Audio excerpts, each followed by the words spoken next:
one of the best evidences that maybe doesn't get talked about a whole lot, but I think Mike Licona does a lot on it. And I'm sure you, and I know you have too, is the initial rise of Christianity is in and of itself a good evidence for some of the reasons you said. For example, the half brothers of Jesus didn't believe he was the Messiah. Now we got to give them a pass. I mean, who's going to believe their big brother is the Messiah? Once again, I'm trying to be fair to the naturalist or the skeptic in saying, you got to come with a better explanation to me.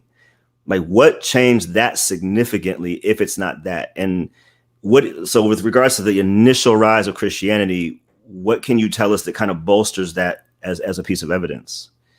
Well, the critics can say, I'm not going to let you get to first base with this supernatural kind of conclusion. And I will say, I've already said it, but I'll say, good for you. I mean, if that's where you want to go, that's your business. You can say and believe what you want. But if you don't think this is a resurrection, tell me what you think did happen. Right. Now, see, they will see that if they're familiar with apologetics, they'll see that as you casting bait out, right? You cast bait and you're getting ready to reel it back in again. You want them to take the bait. Oh, I think there's 100 explanations. Wonderful. Why don't you settle down on one of them? No, I think there's 100. Good. Give me one of them. And by the way, that's a response a lot of them will use today. Anything's a good theory. Why don't you pick one of the anythings then?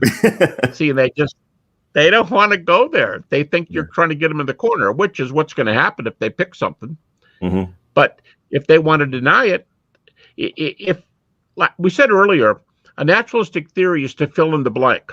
What really happened? It's not a naturalistic theory to say, I don't believe in the resurrection. That's just a denial. And that's your right. But, reject it. Okay, great. You want to go there? That's your business. That's your choice. Choices are good. So, I wish you wouldn't go there, but that's your choice. But if they just keep saying, no, no, no, that tells me there's probably something else in their mind. As I often use the phrase, they don't want to get married to Jesus. And the reason I use marriage language is because in the New Testament, the words for believe, the Greek words pistuo, pistis, those words, they mean, as my Greek professor used to say, those words mean commitment. They don't mean like, well, I believe George Washington's first president of the United States. It's commitment. It means to rely upon. It means to commit. It means to trust. And it's no joke that in the Old Testament, God was the groom and Israel, the nation Israel, was the bride. In the New Testament, God is the groom and the church is the bride. So the word means to commit, and the stories that are used have to do with marriage, have to do with commitment. And so what a lot of people don't want is a commitment. They act like it's the facts because nobody wants to be told you just don't want a commitment or you're just emotional. Nobody wants to hear that kind of stuff. They'd rather say, oh, it's the facts, dude. You don't have the facts. You don't have the facts. I'll say, please, let's stop. I'll shut up, let you talk. Tell me what you think happened. Oh, I'm not saying that.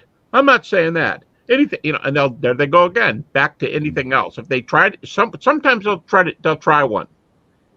And I was at Stanford University one time, and I was lecturing, and this guy said, he came down to the microphone, and he said, "You said all the naturalistic theories are shot down," and I said, "Yeah." He said, "But you didn't really give any." I said, "No, I didn't. That's fair. I didn't have enough time." He goes, "Can I make one up?" He was real kind. He was really, really kind. And he said, "Can I make one up?" And I said, "Absolutely." Well, he said, maybe the disciple stole the body, which is absolutely the worst one you could take. But he said, maybe the disciple stole the body. Well, I always teach my students, when you give refutations, number them. Number one, number two, number three. Because if you don't do that, here's what's going to happen. You might give a half dozen, and people will say later, oh, yeah, he gave 2 or 3 reasons. No, I gave a half dozen. So I was counting them, and I got up to 6. And by the way, I only use the facts that the critics allow, and only using their facts, I got up to 6 and 7. And then I said 8. And when I said 8, this ripple went through the crowd. And you know how sometimes you can interpret ripples in crowds, like if someone's laughing or something? Yeah. And the ripple was like, sound, dude, to the guy asking the question. And so he got the idea too, because he leans up to the mic and he goes, I'm sorry. And he turns around and runs away from the mic and sits down. It was kind of cute. But so I numbered these reasons, and I said 8, and that's as far as I got. I didn't give 8. I just said 8, and he left the microphone. So I like people. I didn't embarrass him, and he was a really nice guy. But I wanted people to see that there are a lot of good reasons against these suppositions. Wow, that's embarrassing. I hope he read some of your books afterwards.